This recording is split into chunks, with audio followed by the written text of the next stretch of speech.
What up, folks? So today is the day that the Lord has made, that we shall know for sure if Arsenal has the mettle to go up against the best when contending for the league. And it's a game that Arsenal has to win. I mean, it's the only thing I'm thinking of today, to be honest. I know there's some Champions League games, but who cares? Games ndogo, sijui Chelsea, sijui Benfica, they don't matter. They don't really matter. So today, we have Arsenal up against Manchester City at 11 p.m. A game that Arsenal has to win, because if we lose that game, City go level with points or in points with us, and they have a better goal difference, so they basically go on top. And Arsenal, for the first time in God knows how long, will be second.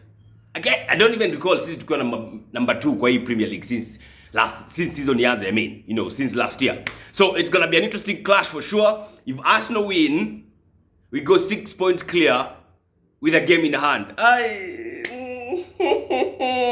That's precisely why we have to win. Yes, it's precisely why we have to win. Today, I don't care how we do it. I think the end for me will justify the means.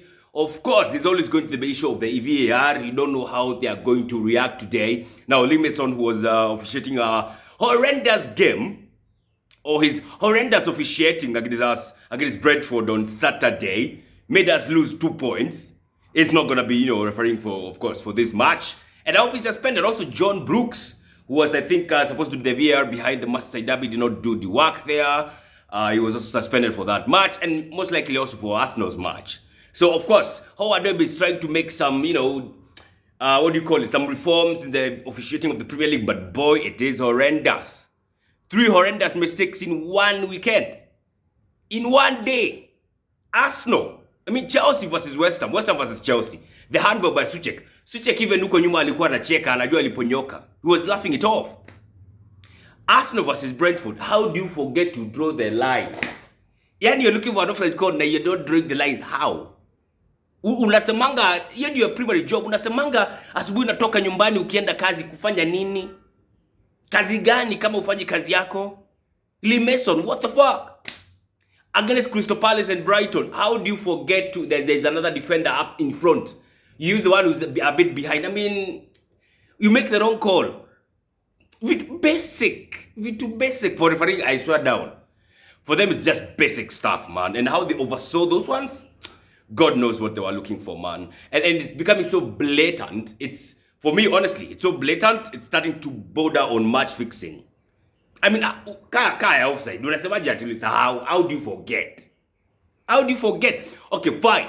So if you forget and there's no ill motive, then what is done to you? Is there any repercussions? Is there any penalties? Is there any punishment?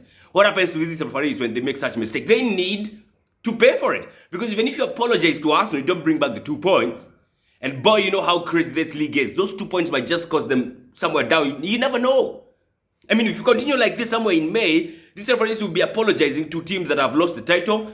They'll be apologizing to teams that have gotten relegated out of crazy officiating. They'll be apologizing to teams that have lost European spots. Kakina Brighton, or God knows any other team, because of poor officiating. It's weird. It's odd. It's bad. They need to pay for those mistakes, man. It's horrendous. It's horrendous. All right, so Arsenal today up against Manchester City. Of course, Jana, we had, Valentine's, and of course, we had Bayern versus PSG, and Bayern won that game. Of course, they were the better team in the first half, and they converted their chance. They converted their chance just after the first halftime, after resuming from the halftime break. And, PSG tried to come back into the game, and it was not good enough. There was an equalizer, of course, was chopped off because it was offside.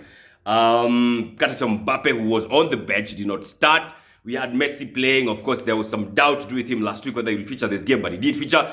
That game is not yet done. 1-0, it's not yet done for sure. Also, the same happened to Spurs. They lost 1-0 at San Siro. And also a game that you feel it's clearly not yet done. 1-0 is not enough. So, of course, they're going to be resuming in the second legs. Today, like I said, we have Benfica up against the team I can't recall. And I think we have Chelsea versus Borussia. Very small games. It was a Zinaka Europa League kind of games, to be honest. They don't feel like Champions League matches. They don't. Arsenal versus Manchester City sure does have a Champions League feel to it. It does feel like a Champions League match.